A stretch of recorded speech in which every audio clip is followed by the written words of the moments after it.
Hey there everybody, my name is Kat Bowser. I'm your resident fantasy therapist. Welcome back to my channel. Those of you here for the first time, welcome. My name is Kat Bowser. I'm a licensed therapist. I'm also a writer working on my first books for publication. And on my channel I like to talk about what I consider to be the heart of all writing, and that's the characters. The heart of the characters is in their psychology. So that's the angle I like to take with pretty much everything I talk about on my channel. So today I wanted to do something a little bit different. I do have quite a few book reviews I need to get done, but I wanted to touch on this one because it's a book, but it's not, because it's on Twitter. It's a series of tweets by Adam Wing. And this story is called The Wizard, the Well, and the UniColt, which automatically caught my attention because the first two, you know, are kind of typical fantasy, but the last one's kind of like, what the heck is a UniColt?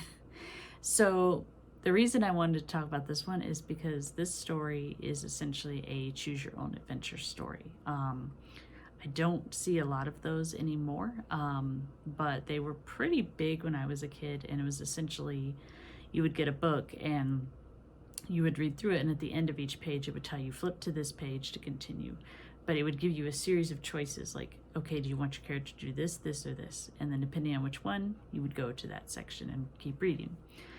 And sometimes this would lead to not good endings. Sometimes your character would die and you would be told to go back to the beginning and try again. But I don't see a lot of these anymore. So that automatically caught my attention. And so Adam was kind enough to give me advance access to it because it will be released tomorrow, the 30th. And you guys will be able to read it and see it. So here's the thing.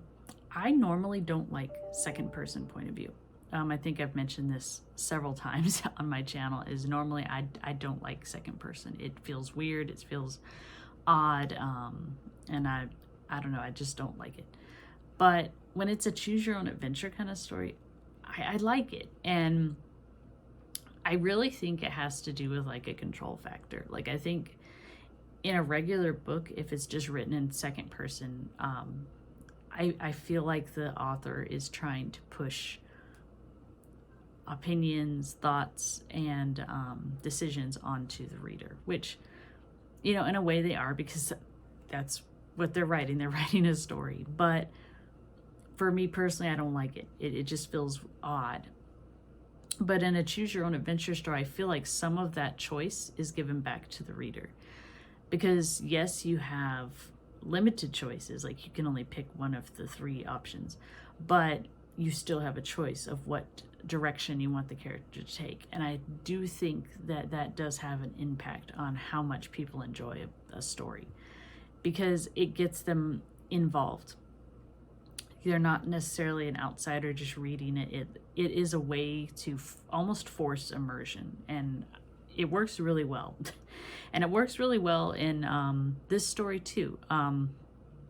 Naturally, because this is kind of a choose your own adventure story, I can't really give you guys a whole lot of detail on the plot, because a lot of the plot is going to be dependent on your choices.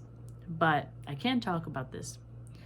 It is very creative in that it takes elements that you normally see in fantasy, like wizards, unicorns, adventures, being the odd one out, that kind of thing.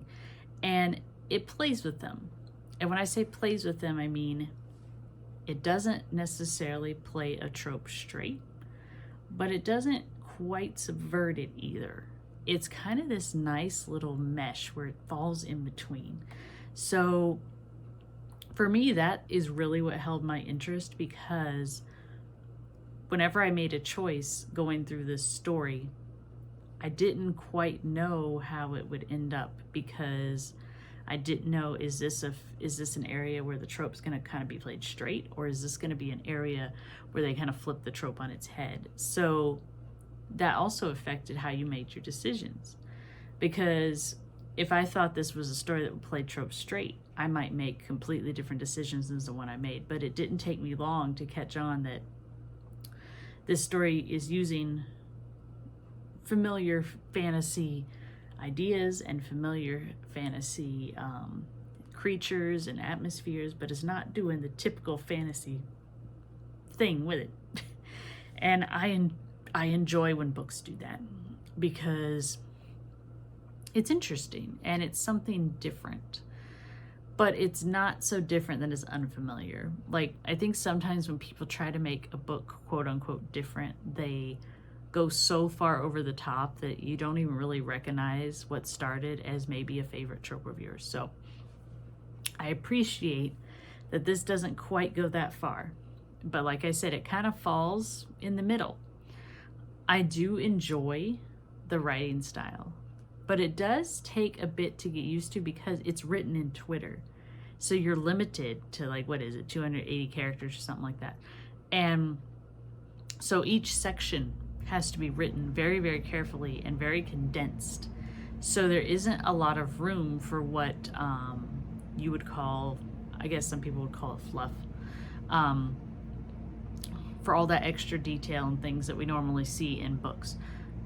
But it doesn't read like just straight up instructions either. I mean, there is character built, there is conflict, there is some description. I mean, they do describe the locations, the characters you meet, and that kind of thing. But they leave enough of it vague that you can really feel like that you've stepped into this world. And it very much kind of reminds me of like a role play, like if you just step into a role play and then you just run with it. That's what it really reminded me of. It is a very unique plot in that it does have elements of that kind of quest adventure kind of trope. But like I said, because so much of this is dependent on the reader's choices, it can go any which way, depending on how you want to run with it. Like, there were a few times I picked a choice, I'm like, this is probably not going to end well. And sometimes it didn't end well. And sometimes it took me to a completely different direction, introduced me to a completely different character that I never would have thought would make sense, but it did. And that's the thing, is some of these, when you first read them, it's like, this feels really out of nowhere. But then as you keep reading, you realize, no, actually, this all kind of fits. So the world has its own internal logic, and it takes a little bit for you to kind of realize what it is and recognize it for what it is. But once you do, you start to see all these elements really do fit very, very well together. And it makes for a really fun adventure. Like, I felt like I was 7 again reading through this, because it very much felt like a choose your own adventure book that you used to get and just sit down and read through. It's simplistic language, but it's not too simplistic. Like, you could read this as an adult, you could read this as a kid, you could read this as a teenager. And I really think sometimes that balance is hard to catch, but it is here and I enjoy it. And there are little fun illustrations that will occasionally pop up, and those are definitely a different style. It surprised me the first time I saw it, and I'm like, oh, okay. But again, it's reminiscent of those old choose your own adventure stories, because the thing with the choose your own adventure story is they never wanted to give you a lot of detail. And so the illustrations reflect that. So there's the detail that you're told, but there's enough left vague for you to fill in, which I really enjoy that they stuck to that element. So I definitely recommend you guys check this out when it opens tomorrow. I will leave the link to Adam's Twitter in the description below, so you can go and be up to date with when this gets released, because it's definitely worth some time to read through. And I went through and I read through it again, and I made different choices just to see what are all the different angles, what are all the different paths. And I think that it kind of pushes forth that idea of what choice do you make and what do you do with it once you make it. So there's definitely I think there is some philosophy in here about making the best with what the choice that you picked, because once you've done a choice, you can't undo it. You just have to run with it. And I think that can be a good lesson, especially nowadays for us. So like I said, this isn't my typical review, because so much of this is dependent on what choices you guys make. So I definitely recommend it though. It does take a bit to get into the kind of procedure of it, especially if you've never done a choose your own adventure story before, but you learn pretty quick and you pick up pretty quick.